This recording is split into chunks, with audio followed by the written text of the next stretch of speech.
All right, guys, it's Jahlon, and today I am happy to talk about Fractured Online. Fractured Online being published by Dynamight Studios and Gamigo. Gamigo and Dynamite have parted ways. The IP has reverted back to Dynamite Studios, and this is a really great thing. Anybody who's in gaming, specifically MMORPG gaming, knows Gamigo is not a good solution. A lot of us were distressed when Dynamite Studios signed that deal. That deal is now over, so we can be excited about Fractured Online again. What is Fractured Online? Well, it is a dynamic MMO. They say that Fractured Online is the first open world sandbox MMORPG, mixing action combat with fully interactable environments, appealing equally to lovers of competitive and cooperative gameplay. Not sure if everyone will agree with that, but I'll agree with that when we look at the next sentence. Jump right into the fray from day one. Defeat your enemies through your own skills and cleverness, not equipment or level.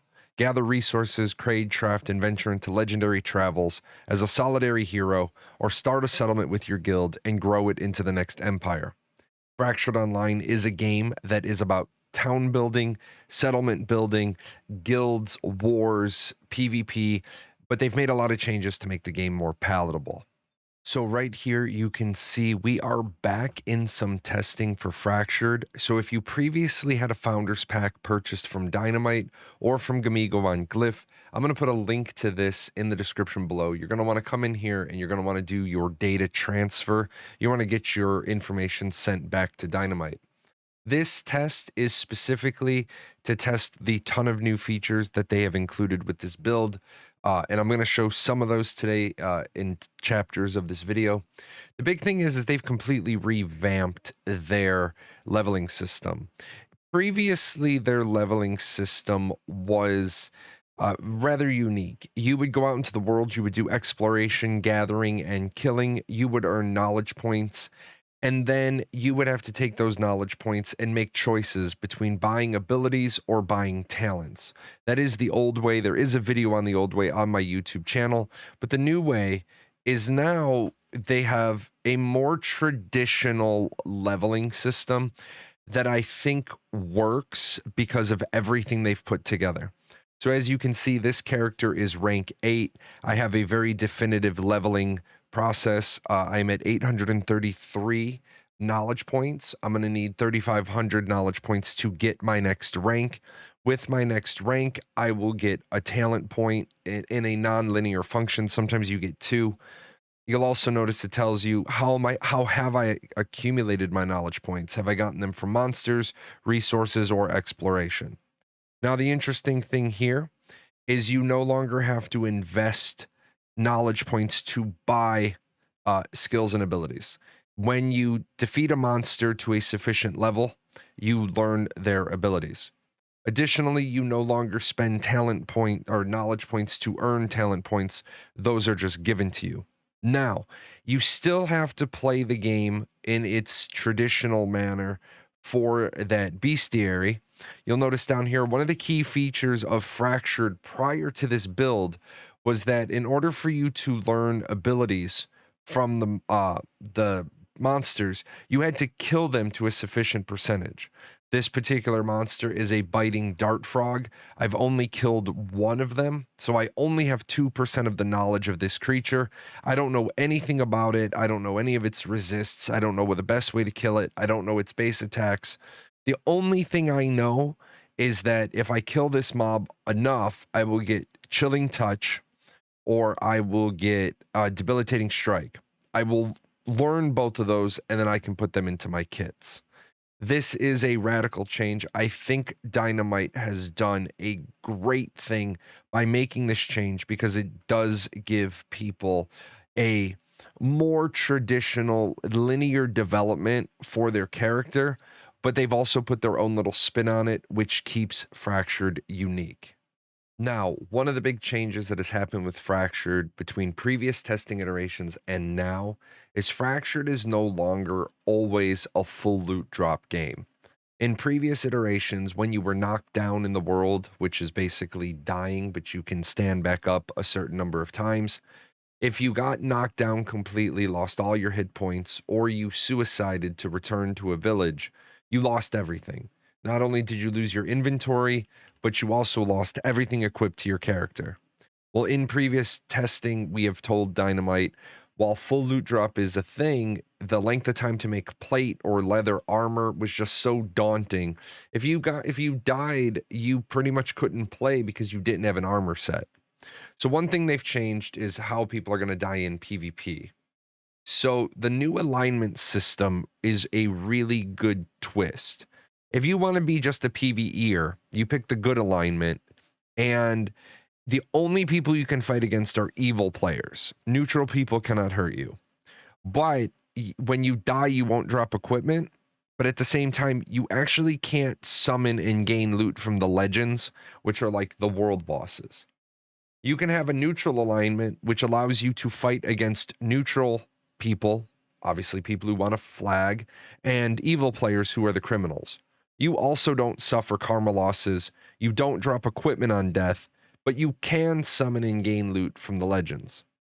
And then finally, if you want to be an evil alignment, this is what you have to be in order to commit crimes against good players. You drop equipment on death based on your karma. So the lower your karma is, the more equipment you will drop on death. You can be jailed if you're knocked down or killed by a bounty hunter. And you can't summon and gain loot from the legends either. I think this is a mistake. As much as I am in favor of protections for preventing rampant ganking and griefing, evil alignments should be able to summon and gain loot from the legends because they're flagged to everybody. Good, neutral, and other evil can kill evil characters. I don't see why we're restricting content if we're already adding a penalty. But I could be wrong. If you want to leave a comment below and let me know, go ahead and do that. Now I'm going to make a real quick character switch here. All right, and you'll notice I'm back at a statue, a little bit different area because I'm on a Wildfolk character. As a Wildfolk, when I come to the alignment statue, I actually cannot choose evil. As a member of the Wildfolk, your nature prevents you from choosing an evil alignment. Now, this is interesting to me because 5 years ago when I heard of Fractured, I backed it in Kickstarter solely for the idea of being a demon who builds enough positive karma to be able to choose be good, be a 10,000 karma good demon. I am going to be a little bit disappointed if there's no way for demons to redeem themselves, but we are just going to have to wait until they bring out the demon race and we get some more details on that. Speaking of races, let's talk about the new race that they've included for the Wildfolk. So one complaint I did hear people say during the previous testing was they wanted to be a Wildfolk, they wanted to be on the Wildfolk planet, but they did not want to be a animal. They did not want to be a tigerkin. They did not want to be a heartkin. They wanted to be a human. Fractured's team at Dynamight has listened to that, and they have created the Blessed Humans, the Iridra, who announce the ways of their kind to live in harmony with nature. Now, you will notice there are different bonuses for the Iridra, the Tigerkin, and the Heartkin. Unfortunately, I do sort of feel that there is a developer-made meta when it comes to which races are going to play which styles of play. You can see here you have 500 bonus mana and 5% spell damage on a Heartkin, lending itself to being significantly better at magic. And then on the Tigerkin, you see a stealth of 100 and a plus 4% critical chance. I think that may be a little bit too unbalanced. And with the push that they're making to go to a launch build with no wipes, I think that's premature. But we'll talk about that in just a minute.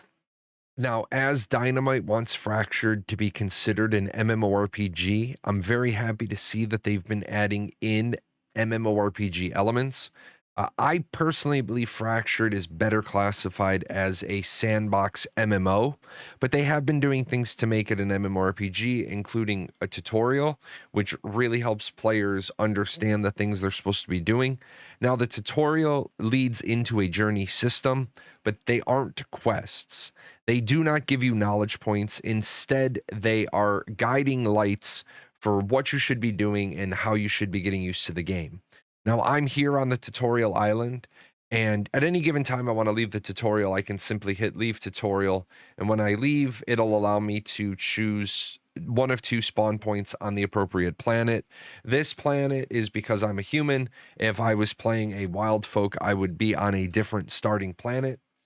But if I do a quick character switch, then you will notice when I come to this character, because I'm off the tutorial island, I now have my access to my journey log, and it's not going to be that in depth, but it's going to say, hey, go fully discover 20 creatures, go find 20 new creatures, go memorize 10 abilities. Now you'll notice this is going to be shared across all of your characters.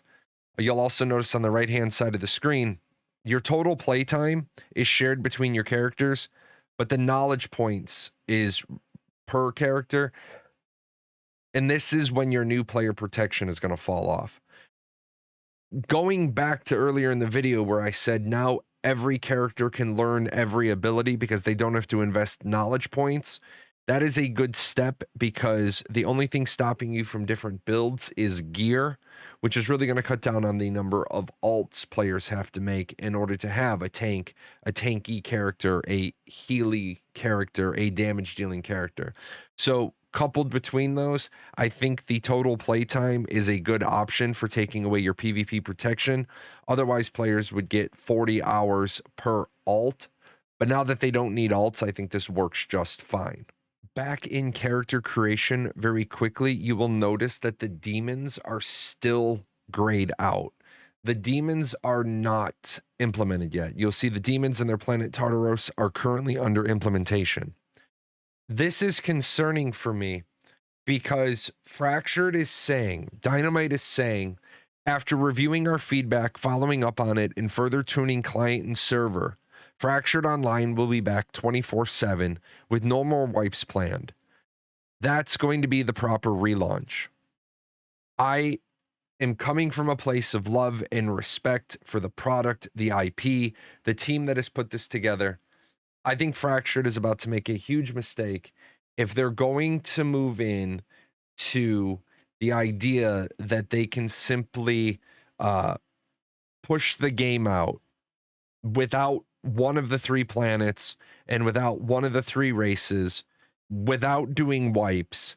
That is a mistake. That is an absolutely huge mistake. I think they need to poll the community. They need to ask the community, which would you rather have?